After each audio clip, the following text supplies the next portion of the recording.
মই মৰিগাঁও আৰক্ষী অধীক্ষকৰ কাৰ্যালয়ত উপস্থিত আছোঁ। আমাৰ সৈতে আছে মৰিগাঁৱৰ আৰক্ষী অধীক্ষক অপৰ্ণা নটৰাজন আৰু তেওঁৰ পৰা আমি জানিবলৈ চেষ্টা কৰিম যে বিগত দুটা দিনত যি ধৰণৰ আচলতে অভিযান চলিছে জেহাদী নেটৱৰ্কৰ বিৰুদ্ধে কেনেধৰণৰ অভিযান তেওঁলোক আগবাঢ়িছে।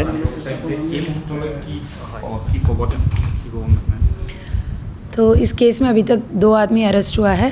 एक कल जो अरेस्ट हुआ था मुफ्ती मुस्तफ़ा और दूसरा अफसरुद्दीन भुइयाँ, तो उसको आज कोर्ट में प्रोड्यूस करेंगे।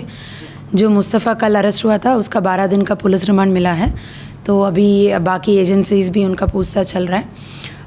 अफसरुद्दीन भुइयाँ के बारे में वो मुंबई में काम करता था बहुत साल और वो मुस्तफ़ा का काफ़ी क्लोज़ था।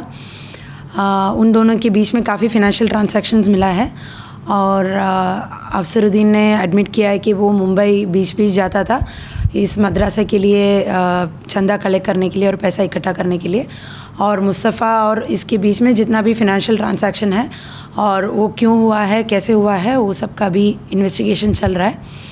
एंड मुंबई में ये काफ़ी आदमी से मिलता था, तो उसका जो मस्जिद है वो कहाँ काम करता था उसका भी अभी पूछताछ चलेगा और इन्वेस्टिगेशन चलेगा। इसका कुछ ओवरसीज एक्टिविटीज़ था क्या, को बाहर गया था क्या?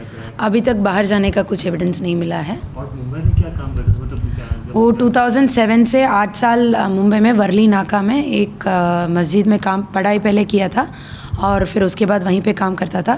वो भी वहाँ एक मदरसा में पढ़ाता भी था, तो मुंबई में उसका काफ़ी पहचान है। तो और उसने खुद बोला कि मुस्तफ़ा ने उसको मुंबई भेजा था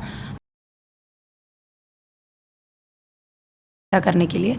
तो वो पैसा किसके लिए यूज़ हुआ, क्या कितना पैसा कलेक्ट हुआ, वो सब अभी उसका अफसरुद्दीन का भी बैंक स्टेटमेंट निकाला गया है, तो उसका जब एनालिसिस किया जाएगा तब पता चलेगा कि किसको ये सब पैसा दिया था।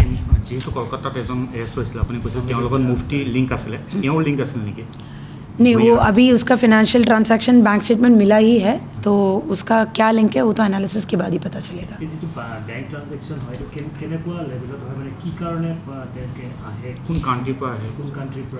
नहीं, अभी बाहर का कंट्री का तो अभी तक नहीं मिला है।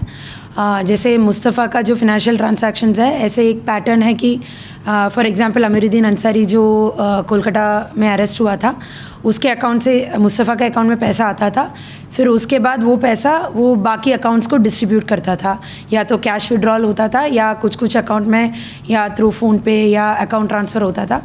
वो कौन कौन है, क्या क्या है, इसका एक मतलब काफ़ी इन्वेस्टिगेट करना पड़ेगा, वो सब अकाउंट्स आइडेंटिफाई करना पड़ेगा, तभी पता चलेगा कि किस किस के अकाउंट में ये पैसा गया है और किसके लिए यूज़ किया गया है।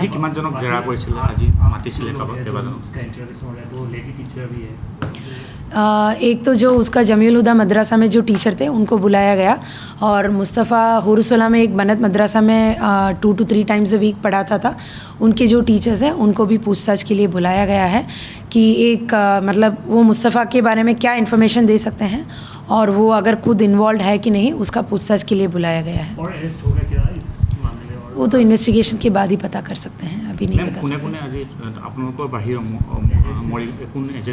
नहीं, बाकी भी एजेंसीज़ आए हैं, बाकी सेंट्रल एजेंसीज़ आए हैं, उनका पूछताछ चल रहा है।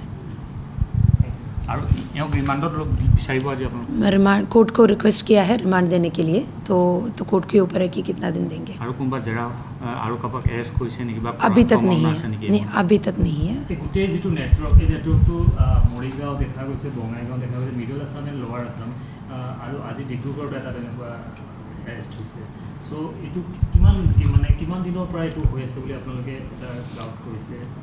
नहीं, मोरीगांव में तो जैसे मुस्तफ़ा ने बोला 2019 में तो उसने कंफर्म किया है कि वो बाहर से एक बांग्लादेशी नेशनल को ले आया था और एक और आदमी को ले आया था, ये तो उसने खुद कंफर्म किया है। और 2016-17 से ही हमें उसका फिनेंशियल ट्रांसैक्शंस का रिकॉर्ड मिला है। तो बाकी ये तो बहुत इनिशियल स्टेजेस ऑफ इन्वेस्टिगेशन है, अभी 2 ही दिन हुआ है, तो 12 दिन हमारा रिमांड में है, तो बाकी पूछताछ में बाकी चीज़ें पता चलेगा। तो ये सब पता करने के लिए ही टीचर्स को भी बुलाया है, ये सब पूछताछ के बाद ही पता चलेगा।